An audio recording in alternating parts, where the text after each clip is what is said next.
8 seconds to show.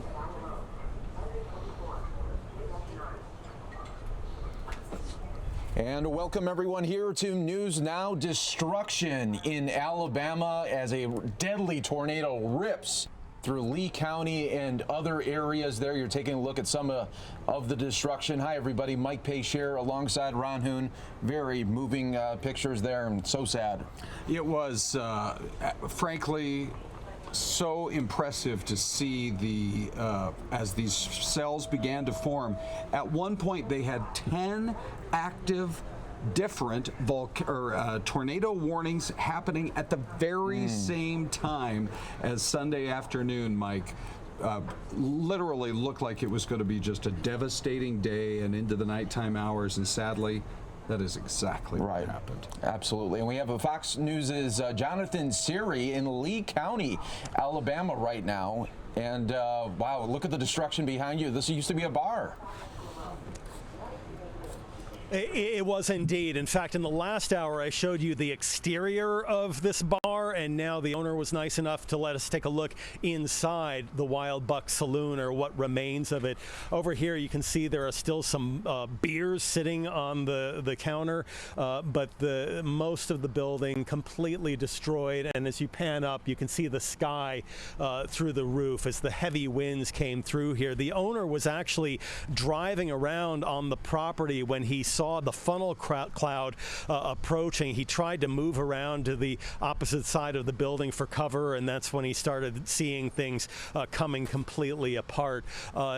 Fortunately, he was not injured. Unfortunately, that was not the case for other parts of Lee County. The confirmed death toll now stands at 23. It's entirely possible, though, that could increase. There were some areas that were too dangerous for search and recovery crews to go into overnight, just because of all of the downed trees, power lines, debris wherever you look.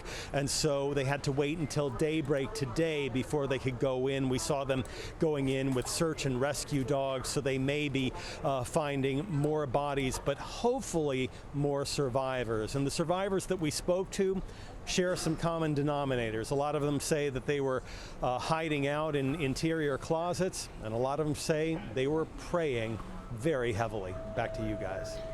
Well, you know what's interesting is there was one tornado specifically, Jonathan, that was said to be about a half a mile wide in the amount of destruction that it did. What did you see as you kind of pulled up to the scene here? Was it that wide there, or is it a situation where you've got a home that stands across the street from one that's gone? Yeah, the half-mile wide tornado was one of the tornadoes that hit this county. The sheriff suspects that maybe 2 tornadoes came through this area, although so far only 1 tornado is confirmed. We were at a residential area a little earlier today, and just from my layman's perspective, it looked like the path was a half-mile wide. Even here, I don't know if it was quite as wide here, but you can go from this building, and our view is blocked by the parking lot, but on the other side of the highway, you can see those treetops. There's some debris strewn in the trees, so it gives you an idea that even if it wasn't still a half-mile wide when the tornado reached this area, still pretty wide, at least a quarter of a mile, I'd estimate. And then when it comes to, you're in Smith Station, I believe, and it was, I believe Beauregard was another city that was hit pretty hard. And in fact, that's not far. I'm looking for landmarks that people would recognize. It's actually not far there, kind of in the heart of Lee County, to Auburn, a city that a lot of our viewers might be familiar with.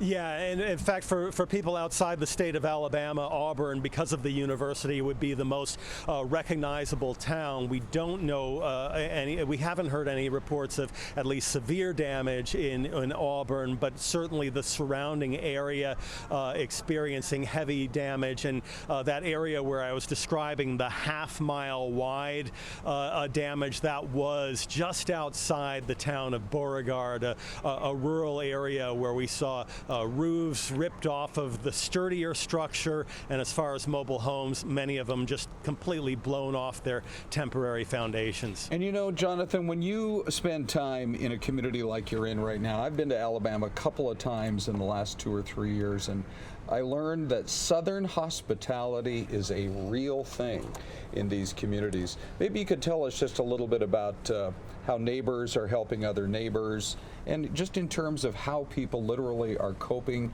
and helping each other through this. You know, I think Southern hospitality and religion are the best two things in the South to get this community through this tornado.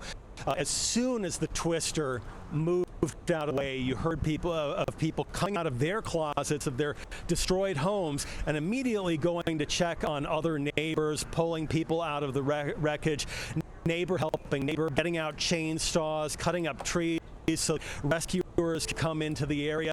And then as far as the religion angle, again, those people hunkered down in the closets, many of them praying fervently to God, and those who survived, many of them say God was the only thing that saved themselves and their families. Wow. Horrible, horrible stuff there. Jonathan Siri, thank you so much for reporting live here for us this afternoon. My pleasure.